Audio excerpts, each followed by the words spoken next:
Alrighty, that sounds better already.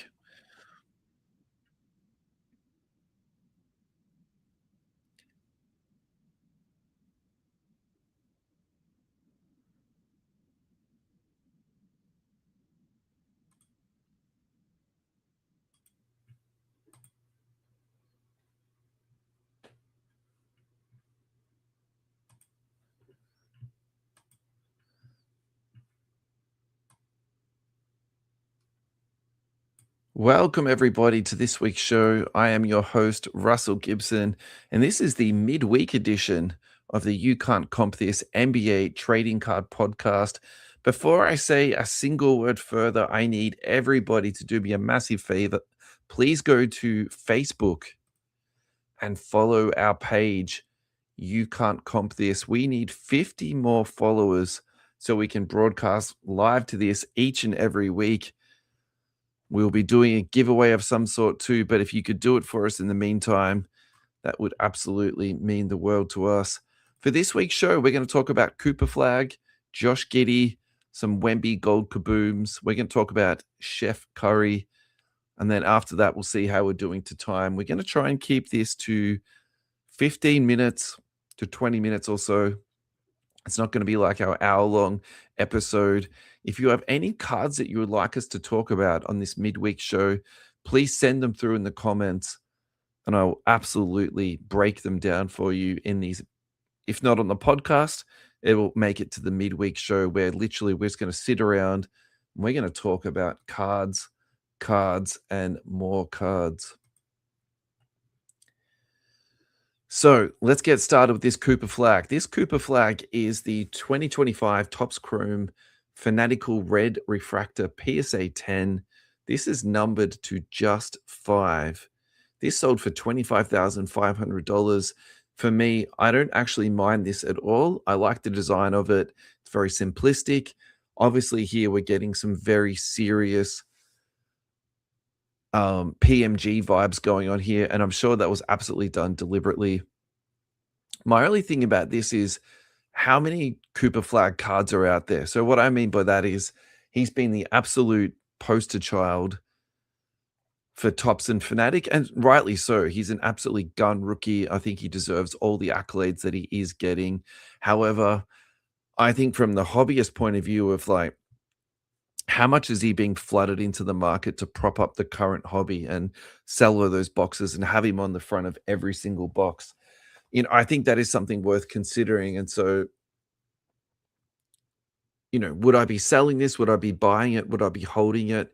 I personally think at this price, look, I don't think it's, $100,000 or even 200. Obviously, it's not at 25, but I still think that's a really good price to sell it for. I'd be rolling that into something much bigger. Jordan Auto, low end LeBron refractor rookie card, even like a PSA 7, something like that. You better pick yourself up one for, you know, I think that's the play here. Really interesting, excuse me, sale on this, in my personal opinion. I would love to keep track of this card moving forward just because of the fact, yeah, it's a $25,000 sale. It doesn't have an autograph on it. I'm a little bit interested to see where this goes, actually.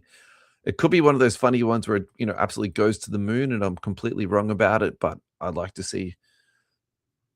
Let's check back on this one here. Our next card to talk about here is the Tops Now series. Now, this is all focused around the Rising Stars. This obviously is the one of one. Again, it's Cooper Flagg. It's the Castrol Rising Stars. I should really say that, shouldn't I? When you've got a naming rights, you have to give them their flowers. I love this stuff. I think in the context that Topps and Fanatics isn't flooding the schedule the same way that Panini did. It felt it at some point. There was a release coming out from Panini every 2 weeks, every 3 weeks, whereas with Topps, we're seeing a lot of cards come out, and that's not what I'm saying, but we're not seeing a release every even month or so. Like, it's really feels like we're sort of 2.5, even 3 months between releases at this point. I'm pretty interested on how the Topps will manage this because I actually don't mind it. I personally felt with Panini that we were rushing through releases far too quickly. So it gives you a lot more time to consume them. It gives you time to chase down cards, maybe to save up and buy a box. You don't feel like you're being pressured constantly to jump into breaks all the time, different breaks. And particularly towards the end with Panini, that was something that was absolutely on display where it just felt like you had to keeping up all the time with the current releases. So I think to fill that void of the keeping up that Tops isn't participating in, they're gonna fill that void with Tops now, which I think is absolutely fantastic.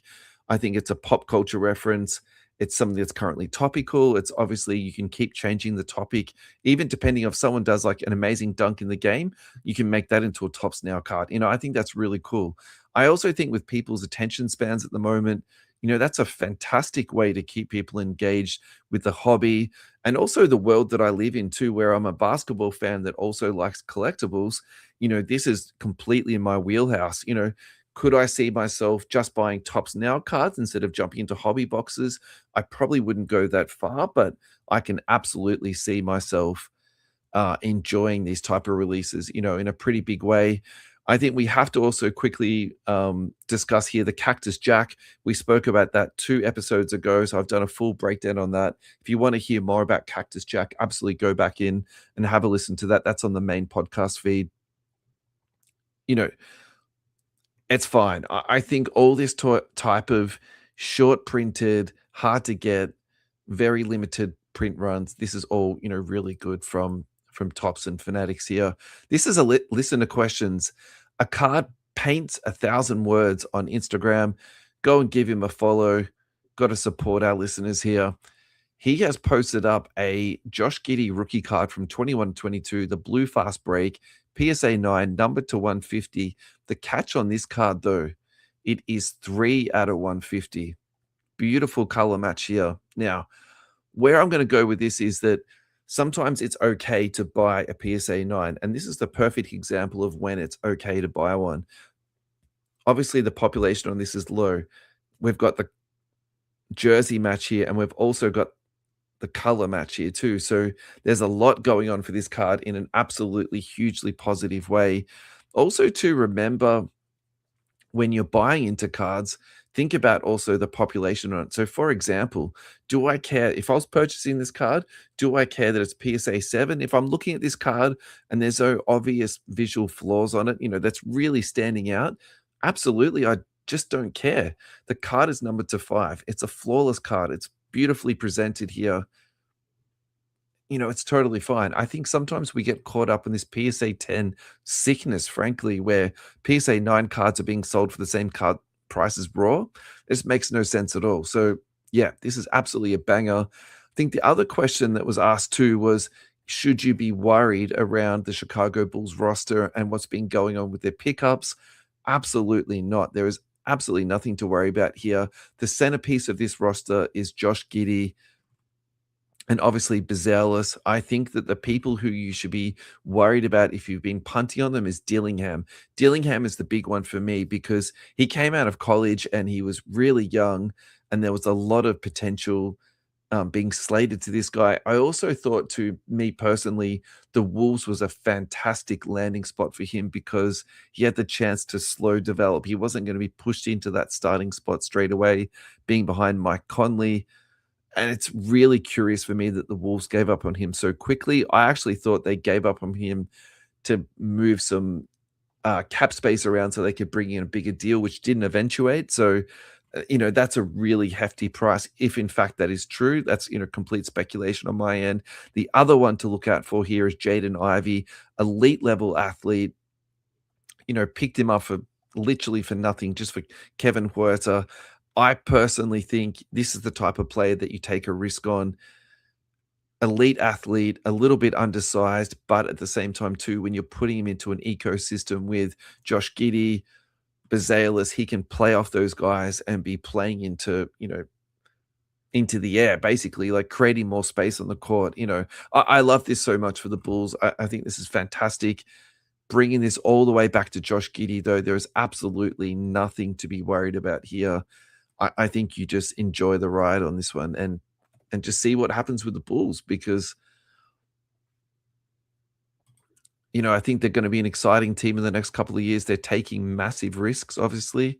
Josh Giddey, silver PSA 10. Let's finish it off with this. Population 157, last sold for 160. I actually think this is a really nice price. I don't think this is too high. I don't think this is too low. He's recently been up to 279, so you could actually argue you can buy the dip here. This is an extremely volatile asset. It's extremely volatile. Obviously, around here, this is when the allegations were going on about him allegedly being with underage girls. All of that is completely behind us now. You don't have to worry about that coming back. You can buy with some confidence. Yeah, but absolutely looking at that volatility, make sure that you're buying on the dip now. Our next card to talk about here is going to be the Victor Wembanyama BGS 9.5 Kaboom Gold. Centering 10, edges 9, corners 9.5, and surface 9.5. That is so close to being BGS 10. Now, this is from Twitter at Cards Boulevard. Give this guy a follow too. Same thing. He does some really good content. There have been 3 sales of a graded 2024 Panini Kaboom Wemby number to 10, BGS 9.5, $176,000, PSA 9, 90K, and BGS 8.5 at 40.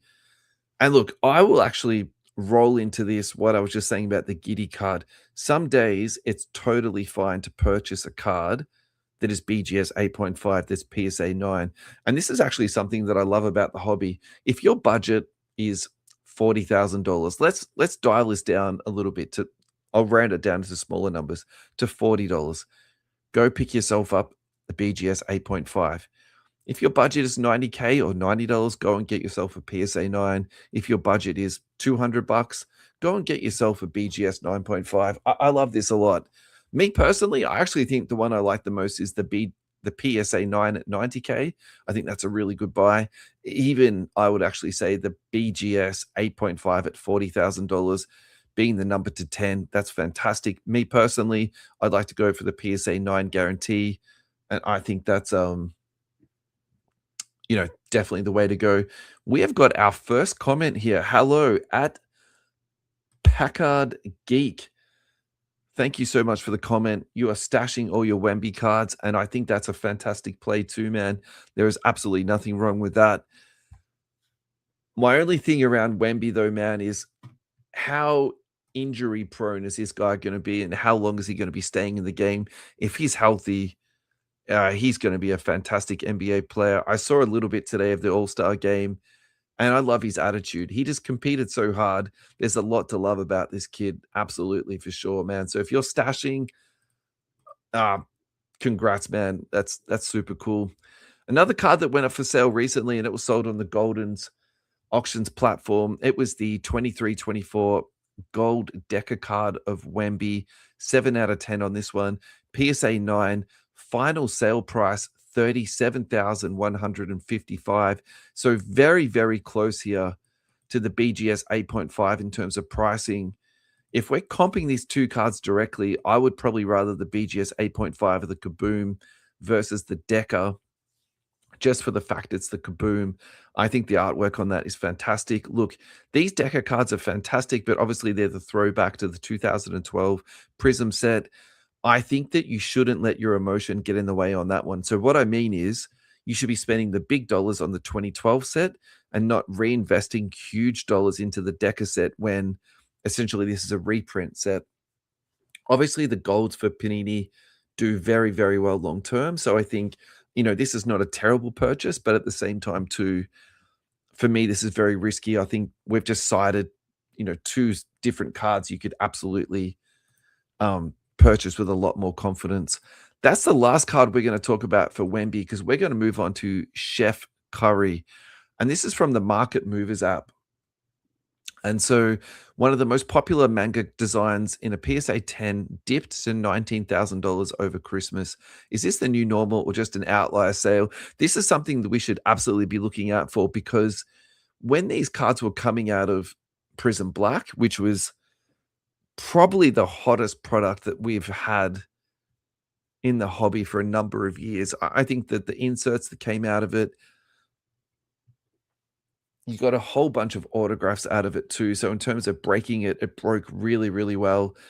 And then these absolutely fire manga cards, which were selling like absolute hotcakes. Also, the population on these cards too has just been super low. I'm actually really curious on this. I think if you pick this up for 19K, you have just hit a home run absolutely out of the park. It- And you just put that away and you leave it for 20 years because that is literally just money in the bank. I personally feel like that's just an aberration in the market. I would also suspect maybe that purchase didn't go through at all just because of the fact that how low that sale is. So I'm definitely very wary of that card. This doesn't give me chills or anything like that. I think this is something that, yeah, we just keep our eyes on it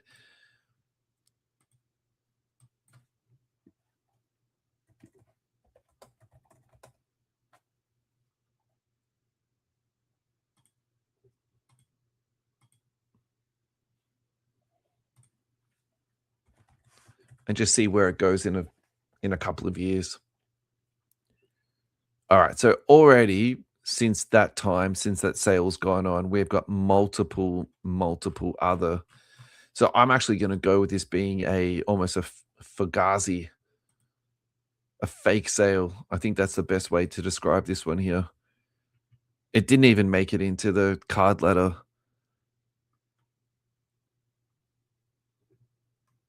Yeah.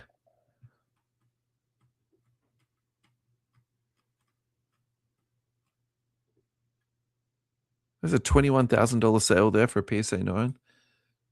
That's a PSA 10 though. I mean, a PSA 10 and a 9 is a very, very different story. A Raw sold for 16. I would buy the 9 all day. Another Raw for 16.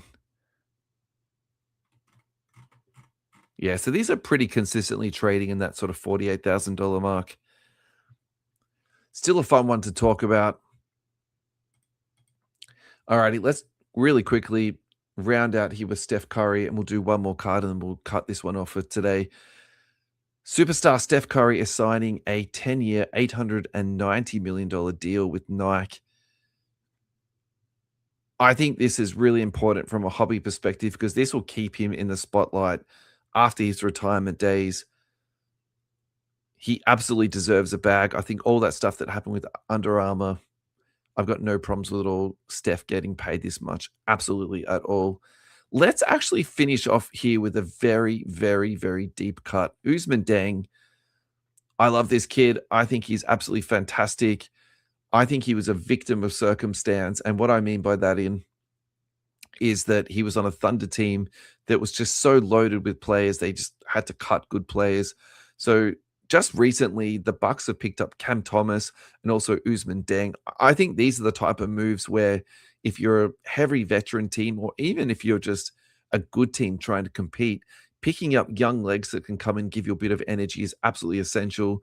I think he's a little bit of an all-rounder, this guy. So I think he's going to do really well in that Bucks system, particularly when there's going to be zero expectation on this kid to do anything at all. Just go in, play some ball, happy day. So I love this a lot. What I would like to talk about is his hobby value. Yeah, right. 2022 Donruss Optic Dragon. That's like it's not an SSP, but it's a short printed card.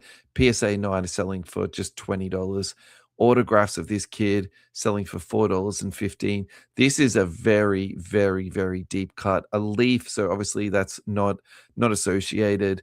A one of one sold for $20. We've got the select 12 out of 49 selling for $23. Interesting that actually sold for more than some of his other stuff. We've got, again, Leaf. I'm not going to talk about any more Leaf. Let's move past that. Panini Black, the SSP 5 out of 10 on the patch autograph. That'll be a sticker, though, for $52. Look, there's a little bit of hobby love for this kid. I wouldn't go too crazy on him, but if you think he's got some legs and you think that he can do well, I'll just go out and buy some silver rookies. Keep it really simple with this kid. Maybe you could pick up something like this, the 1 and 1 patch autograph number to 49. But even that's still 120. And that's US dollars too. So Aussie dollars, we're looking around that $200 mark. I would keep it real simple with this guy. I would go for silver rookies, PSA 10s if you can get your hands on them. And that's that. Stash them away. Follow his fantasy numbers. Put him into your fantasy team so it's easier for you to follow. And then you can go and do that. All right, guys, on this note, we're going to call it quits. This is our first edition of our weekly episode.